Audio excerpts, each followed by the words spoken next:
प्रभु यीशु मसीह के नाम में आपको अनुग्रह, शांति और अनंत जीवन मिले। बाइबल में लूका 16 अध्याय में प्रभु यीशु मसीह के द्वारा एक घटना बताई गई है, जो घटना निश्चित रूप से पिछले समयों में घटी थी। और इस घटना को नॉर्मली शीर्षक दिया जाता है लाजर और अमीर आदमी, the rich man and Lazarus. और इस प्रकार से होता है कि एक बहुत धनी व्यक्ति था जो रोज सुख विलास से जीता था, खाता पीता था, बैंजनी वस्त्र यानी बहुत महंगे कपड़े पहनता था और ऐशो आराम का जीवन बिताता था। उसका रोज का जीवन एक सुख विलास का जीवन था।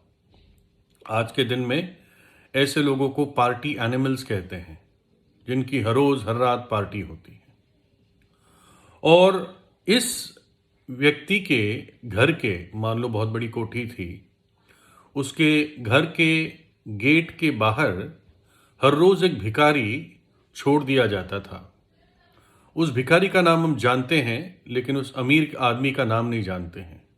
उस भिखारी का नाम लाजर था और ये एक दूसरा लाजर था, क्योंकि बाइबल में 2 लाजर हम पाते हैं।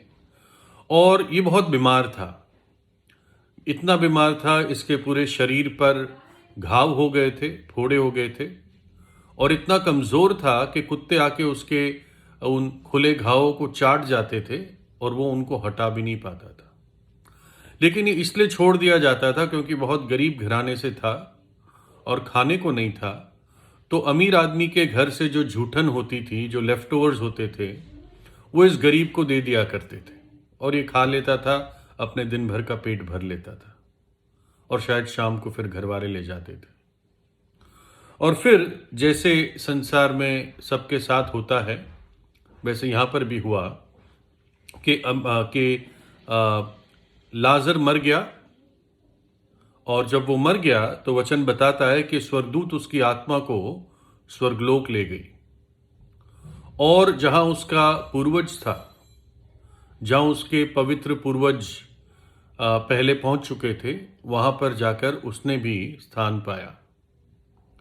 और उसके बाद थोड़े दिनों बाद अमीर आदमी भी मरा और उसके अंतिम संस्कार में जोरों शोरों से बहुत कार्यक्रम हुआ। लेकिन वचन बताता है कि जब अमीर आदमी की आंखें खुली, ये बड़ी अजीब बात है, मर गया फिर आंख कैसे खुली, लेकिन लिखा है जब उसकी आंखें खुली तो उसने अपने आप को अधोलोक में पाया, यानी नरक की आग में पाया।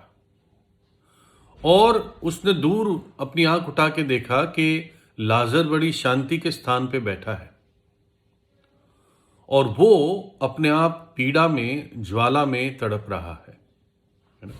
बाइबल मरने के बाद के पर्दे को खोलकर हमें दिखाती है कि 2 स्थान हैं, अनंत पीड़ा का स्थान है और अनंत शांति का स्थान है।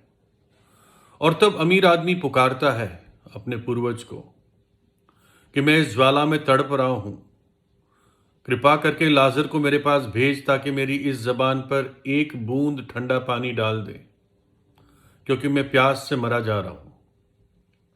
और उसका पूर्वज उत्तर देता है, बेटे ऐसा नहीं हो सकता, तुझे बहुत सुख विलास मिले अपने जीवन में, लाजर को बहुत दुख मिला, लेकिन देख आज कैसे है, तू अत्यंत पीड़ा में है और लाजर अत्यंत शांति में है।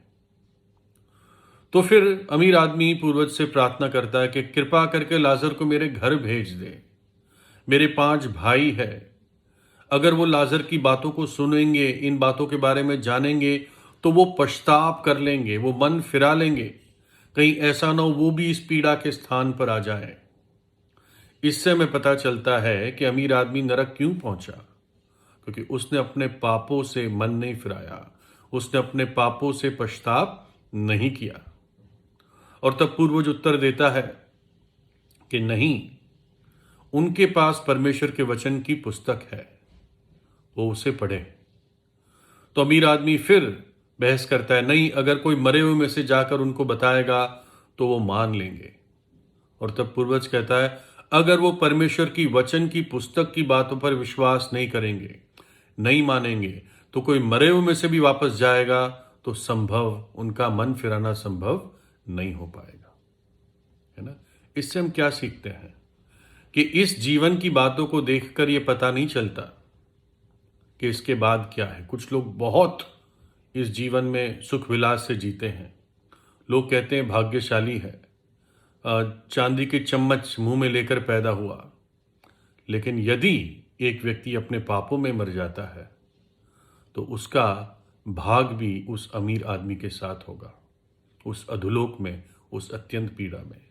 और चाहे कोई व्यक्ति इस जीवन में दुख भी पाए, बीमारी भी आए, परेशानियां भी आए, लेकिन अगर उसका संबंध परमेश्वर के साथ ठीक है, अगर उसने अपने पापों से पश्चाताप कर लिया है, प्रभु यीशु के इस बलिदान पे विश्वास कर लिया है, उसके उस पवित्र लहू से धुल चुका है, तो फिर अगर वो मरता भी है तो स्वर्गदूत आदर के साथ उसकी आत्मा को स्वर्ग ले जाती है और वो परमेश्वर की उपस्थिति में अनंत जीवन के लिए अत्यंत अद्भुत शांति और आनंद में उसकी आत्मा वास करेगी, है ना।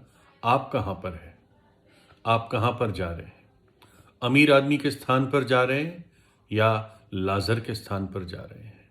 प्रभु यीशु मसीह ने क्रूस पर बलिदान इसलिए दिया ताकि आप नाश न हो, आपकी आत्मा अनंत पीड़ा में ना जाए।